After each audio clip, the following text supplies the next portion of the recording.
నమస్తే. Welcome to our channel. నేను రవీంద్ర బాబు. ఇది purely non political video. Legal awareness కోసం ఒక కేస్ లాని వివరించే ప్రయత్నం చేస్తాను. ఒక వ్యక్తి చేసిన తప్పుకి, ఆ వ్యక్తి చేసిన అప్పుకి చట్టం అతని భార్య, పిల్లలను రోడ్డు మీద పడవేయవచ్చా? చనిపోయిన వ్యక్తి చేసిన చట్టబద్ధమైన అప్పులను వసూలు చేసే పేరుతో పెళ్ళాం, పిల్లల రక్తం కూడు చేసుకొని సంపాదించుకున్నటువంటి ఆస్తులను లాగేసుకునే హక్కు ప్రభుత్వానికి గాని, బ్యాంకులకు కానీ ఉందా? అసలు చనిపోయిన వారి అప్పులు ఎవరు తీర్చాలి? ఇలాంటి ఆశ్చర్యకరమైన, అవసరమైన ఒక కేసులో తెలంగాణ హైకోర్టు చరిత్రలో నిలిచిపోయే ఒక సంచలనమైన తీర్పిచ్చింది. ఒక కుటుంబానికి కొండంత అండగా, దండగా నిలిచింది. అసలు కామారెడ్డి జిల్లాలో ఏం జరిగింది? జస్టిస్ అలిశెట్టి లక్ష్మీనారాయణ గారు ఇచ్చిన ఆ కీలక తీర్పేంటి? ప్రతి ఒక్కరూ తెలుసుకోవలసిన మీ ఆస్తి హక్కుల గురించి పూర్తి వివరాలు ఈ వీడియోలో లీగల్గా, ప్రొఫెషనల్గా విశ్లేషణ చేస్తాను. కేసు వివరాలు మనం చూసినట్టయితే కామారెడ్డి జిల్లాలో శ్రీనివాస్ రెడ్డి అనే ఒక పోస్ట్ ఆఫీస్ అధికారి ఉండేవాడు. పోస్ట్ ఆఫీసులో చేసే ఆఫీసరు. ఆయనపై మహాత్మా గాంధీ జాతీయ గ్రామీణ ఉపాధి హామీ పథకం, అంటే గతంలో ఎన్ఆర్ఈజిఎస్ అనేవాళ్ళు, నిధులు దాదాపుగా 14.89 లక్షల రూపాయలు దుర్వినియోగం చేశారనే చెప్పి ఆరోపణలు వచ్చినాయి ఈ పోస్ట్ ఆఫీసర్ గారి అతని మీద. కేసు విచారణలో ఉండగానే అనుకోకుండా ఈ శ్రీనివాసల రెడ్డి గారు దురదృష్టవశాత్తు మరణించారు. అక్కడ మొదలైంది ఆ కుటుంబానికి అసలైన నరకం, ఇబ్బందికరమైన పరిస్థితి. ఒకవైపు ఇంటి పెద్ద చనిపోయాడన్న బాధ, మరొక వైపు అధికారులు రికవరీ పేరుతో హడావుడి టార్చర్ చేస్తూ మొదలుపెట్టారన్న బాధ. శ్రీనివాసరెడ్డి కుటుంబానికి చెందిన పూర్వీకుల వ్యవసాయ భూమిని జప్తు చేసి వేలం వేయటానికి జిల్లా అధికారులు సిద్ధమయ్యారు. దిక్కు స్తోచని స్థితిలో ఆ అధికారి భార్య యశోద గారు తన ఇద్దరు కొడుకులను తీసుకొని న్యాయం కోసం తెలంగాణ హైకోర్టు తలుపులు తట్టారు. ఇది ఈ కేస్ బ్యాక్గ్రౌండ్ వ్యవహారం. Court argument and legal angle ఏం జరిగింది అనేది విశ్లేషణ చేస్తే, కోర్టులో యశోద గారు పెట్టినటువంటి పిటిషన్లో ఒకే ఒక్క పాయింట్ గట్టిగా వాదించారు.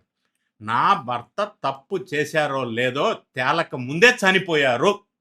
ఒకవేళ ఆయన బకాయిలు ఉన్నా ఆయనకు వచ్చే ఆస్తి వాటా వరకు మాత్రమే వసూలు చేసుకోండి. కానీ మా కష్టార్జితాన్ని, నా మరియు నా ఇద్దరు కుమారుల సొంత వాటాకి చెందిన ఆస్తులను జప్తు చేయటానికి వీల్లేదు అనేది ప్రధానమైన ఆర్గ్యుమెంట్ పాయింట్ ఇక్కడ. మరి దీనిపై చట్టం ఏం చెప్తుంది? అధికారులు చేసిన తప్ప ఒప్ప? ఈ కేసును విచారించినటువంటి గౌరవనీయ జస్టిస్ అలిశెట్టి లక్ష్మీనారాయణ గారు అప్పులు ఇచ్చే రుణదాతలకు, ప్రభుత్వ అధికారులకు మైండ్ బ్లాక్ అయ్యేలాగా కొన్ని షాకింగ్ నిజాలని స్పష్టం చేశారు. ఆ జడ్జిమెంట్లో కోర్ ఇన్ఫర్మేషన్ ఏంటంటే, హైకోర్టు తన తీర్పులో చాలా స్పష్టంగా, సీరియస్గా, ముక్కు సూటిగా చెప్పినటువంటి అంశాలు. ఖచ్చితంగా మనం ప్రతి ఒక్కరూ తెలుసుకోవాల్సినటువంటి legal points judgement. Point number 1, మరణించినటువంటి వ్యక్తి చేసిన చట్టబద్ధమైన అప్పులకు వారసులు పూర్తిగా తప్పించుకోలేరు. కానీ ఆ బాధ్యత కేవలం వారికి వారసత్వంగా, అంటే పూర్వీకుల ద్వారా వచ్చిన ఆస్తి పరిధి వరకు మాత్రమే పరిమితం. నంబర్ 2, మోస్ట్ ఇంపార్టెంట్ పాయింట్ ఇది.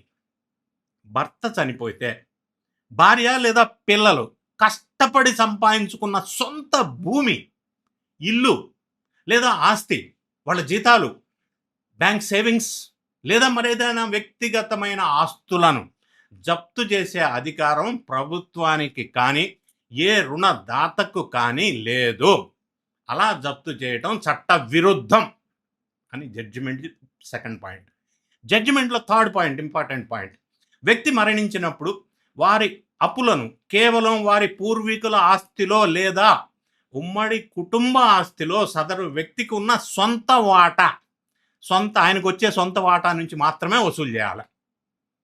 కానీ డియర్ ఫ్రెండ్స్, సోషల్ మీడియాలో జరుగుతున్న ఒక ప్రచారం ఏంటంటే, చాలా పోస్టుల్లో ఇప్పుడు చాలా ఏమంటున్నారంటే ఆ ప్రచారం, భర్త చనిపోతే భార్య ఒక్క రూపాయి కూడా కట్టాల్సిన అవసరం లేదు అనేది ఈ జడ్జిమెంట్‌ని ఇలా విశ్లేషిస్తున్నారు. ఇది కరెక్ట్, పూర్తిగా నిజం కాదు.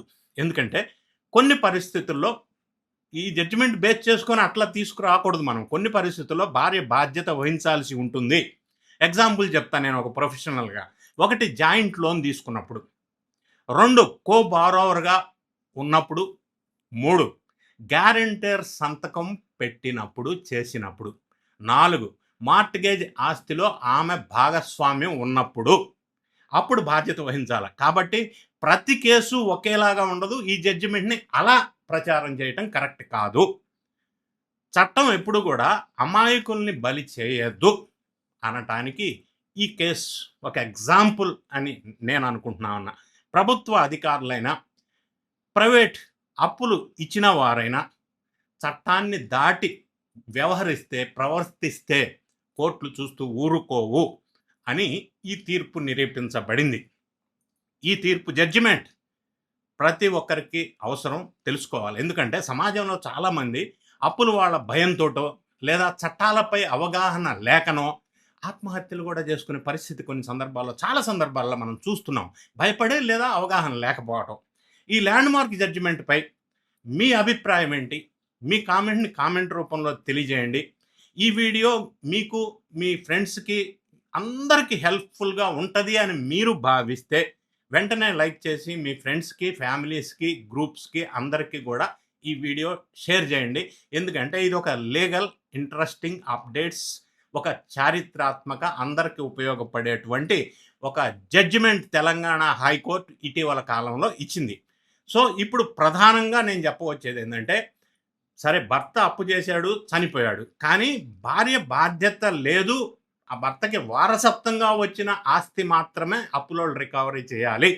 అయినప్పటికీ కొన్ని సందర్భాల్లో ఈ కేసులో మనం details case to case different ఉంటుంది కాబట్టి దీన్ని ఒక జనరిక్గా తీసుకొని అది వేరే రకంగా ప్రచారంలోకి తీసుకురాకూడదు. అందుకే నేను ఈ కేసు జడ్జిమెంట్ వివరాలని పూర్తిగా వివరించే ప్రయత్నం చేశాను. భార్యకి లేదు అని అంటే ఆ సందర్భంలో, ఏ సందర్భంలో గ్యారెంటర్గా ఉన్నా, కోబారోవర్గా ఉన్నా, ఇటువంటి సందర్భంలో మాత్రం వాళ్ళకి అవకాశం ఉంటుంది. మిగతా వాటిల్లో మాత్రం ఆ భార్య లేదా పిల్లలు సొంతగా సెల్ఫ్ జీతంలో నుంచో సంపాదించిన ఆస్తిలో నుంచో రికవరీ చేయకూడదని మాత్రమే ఈ కేసులో జడ్జిమెంట్ వచ్చింది అనేది మనం గమనించాలా.